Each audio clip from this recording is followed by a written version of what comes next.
Hello and welcome to the land of 1,000 broody chickens, where every hen you've ever owned doesn't want her legs, but she wants to rear chicks. Okay, well it's not quite that bad, but I did a quick count up. I've got 25 hens and I've got 13 broody chickens, which is typical for this time of year. But what I thought we'd do is we'd go down and I would show you all the broodies, especially the silkies. I'll show you what not to do. And we'll also go through and we'll look at the current chicks and ducklings and eggs that we have going. So I thought we would start in the house and I can show you what I've got in the incubator at the moment and the other little baby birds we've currently got growing up inside. The first are here. They are two little Reeves chicks. So these guys are the first chicks of this year from Adam and Eve, which are our Reeves pheasants outside that you often see quite a lot of.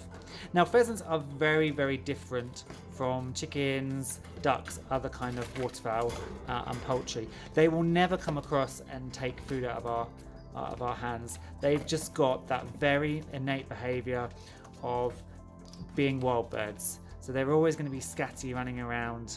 And obviously when we're up at the farm we will have a bigger rearing pen, I guess, where they can disappear off into the grass and come out and eat when we're not around. They're a lot more relaxed when we're elsewhere in the room. When we're up this close they tend to be a bit scatty and up and down. So these I do think are a male and a female. The male, there's no feather difference, but just from some behavioural traits, the male tends to be, this is the one that's outside at the moment, tends to be outside a lot more, tends to be more dominant and peck the other one. The one that's just emerged, I think, is a hen. She tends to be more submissive to the male. We did 2 hatches. These are the first hatch. All the eggs were fertile, which is great. The second hatch I made a massive boo-boo with, and I will talk about that in a minute in terms of where the incubator went wrong. But we have got lots of fertile eggs, which is great, and we've been selling them online, so that's a really, really good thing as well, because that shows that people are interested in buying pheasants. And these are at the cheaper end of the spectrum as well in terms of the pheasantry. So the start of our Brimwood Farm's pheasantry is going really well. And hopefully, as I say, we'll get a girl and a boy, or maybe even 2 girls. The girl will be paired up with one of our existing males, and then the boy we will have for sale at some point. So then we also have some ducklings. So our ducklings are here. So these are 2 little khaki Campbell ducks, and I forget how messy they are. These ducklings are, what, a week old now? Just under a week old. And they basically spill that water at least twice a day. It needs refilling up. And you are messy, messy, messy.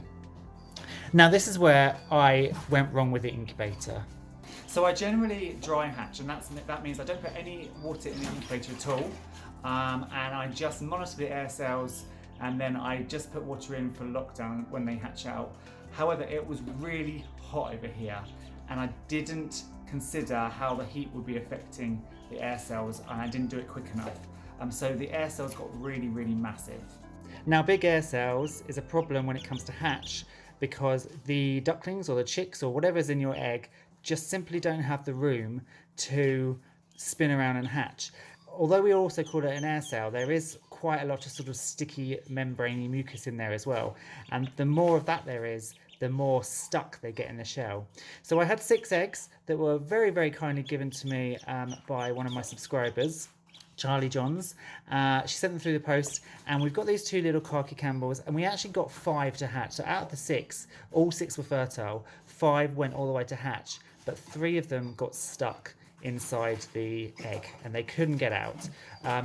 I also mucked up the timing because I was expecting these to hatch out this past Saturday, and they actually hatched out last Wednesday. So again, I don't know whether the incubator heat might have been slightly different. Either way, it doesn't matter. We've got 2 lovely little ducklings, and what we want from this is we want one of these to be a drake, because we've got our 3 khaki Campbells hens, which are a couple of years old now, and I really want a drake to put with them. So we're hoping that one of these is a drake and one of them might be another hen, and we'll have our little khaki Campbell duo. So that'd be really, really nice. I'll keep you up to date with how these guys grow, but I think ducklings are probably cuter than chicks. Controversial, that topic, but I do think it's true. They're a pain in the arse and they're very, very messy, but I think cute factor they are cuter. And then finally, we have a brand new incubator. I've talked about this before. It's my Brimsey. This has a very nice temperature and humidity gauge. So you can see my humidity is 48 there, and the temperature is 37.6. I'm really putting high hopes on this incubator. It's also really, really nice because we'll actually be able to see the chicks and the ducklings as they hatch, because the old incubator, the Octo-10s, don't have very clear perspex, whereas this is really, really, really clear. We've got Ixworth in here. We've got silver apple-jar ducks, and we've got, there's a little quail egg just there, and there's another row of quail eggs back there. The quail and the chicken are due to hatch at the same time. That's towards the end of this week, and then the duck eggs are a couple more weeks away yet. So let's take a quick wander down to Silkie Towers, aka the greenhouse where every single Silkie hen is broody and is trying to desperately incubate eggs. Now the greenhouse obviously isn't the best place for chickens, it's supposed to be plants, but I ran out of room this winter and so I decided to put them in the greenhouse, but now obviously they're in the greenhouse and I can't grow any plants because it is super dusty, but let's go inside. So for any of you that keep chickens, you'll know the amount of dust. Let's just look at this. Yes, so growing any plants in here is probably, well, it is a no-no. This poor little Cosmos, is it even worth it? I probably just need to throw her away. But here is Silkie Towers. And this is where all of my broody hens are currently, as well as Barry. No, you're not Barry, you're Bruce. This is Bruce. Now Bruce, are you going to get out of the way? So, here are the ladies. 1, 2, 3, 4, and there's actually 2 more back there. So this isn't really ideal. You really don't want to put all your silkies together like this, or your broodies together like this, because they tend to fight over eggs. So ideally, when you get a broody hen, you want to take a clutch of eggs away and you want to put her on her own with those eggs. So all the eggs hatch out at the same time, she's on her own, so she's mum, and that's kind of the best way to do it. The way that I've got the silkies is really everything wrong, because A, those eggs are all laid at different times, and the silkies have sat on different eggs at different times, so they're all going to hatch out at different times, which is super annoying. B, all of these 6 silkies are crowding in and getting on all of these eggs, and in the process they actually end up cracking eggs. So I've actually lost 3 eggs. They've cracked them open by accident, and there's been growing fetuses inside, and so obviously they've died. And then number C, when the chicks actually start to hatch, the mums don't know whether to leave the nest with the chicks or continue brooding the eggs. And often they will kill the chicks quite by accident, just because they're all starting to fight over it and they're really confused as to what they're doing. So I've done all 3 of those things. I've got about 26 eggs here. They've all been sat on at different times. They're all sat on by different hens. I've no idea when they're going to hatch. All the mums are crammed together, so when the chicks do start hatching, nobody's going to know whose chick it is and who takes responsibility. So the plan here is to check the chicks, check the eggs every day, and when we get chicks, I'm going to take them away and I'm going to put them in a brooder, because I don't want them to fight. I have tried to separate the hens out. So I've moved eggs. They were all down this corner. I've moved eggs over this side and this side. So I've tried to spread the hens out a little bit. I did attempt to put some eggs in these top boxes and make these penthouse apartments into little broody boxes, but they just didn't want to go up there. If I could shut them in there, they probably would settle down. But obviously in this environment, it's not easy to shut one hen up here, because she'd just be trying to get out constantly. If you take them away and put them in a box, and it's a new environment, especially if you do it at night, they do tend to stay on the eggs better. So for now, we are just waiting and watching. We've got, you can see there's lots of eggs underneath. By the kind of the size of the fetuses that have been coming out of the broken eggs, these eggs aren't too far off hatch. So I would say they're all going to start hatching over the next couple of days. So we could end up with a vast amount of Silkie chicks. You haven't even got any eggs under you. You've been ousted, haven't you?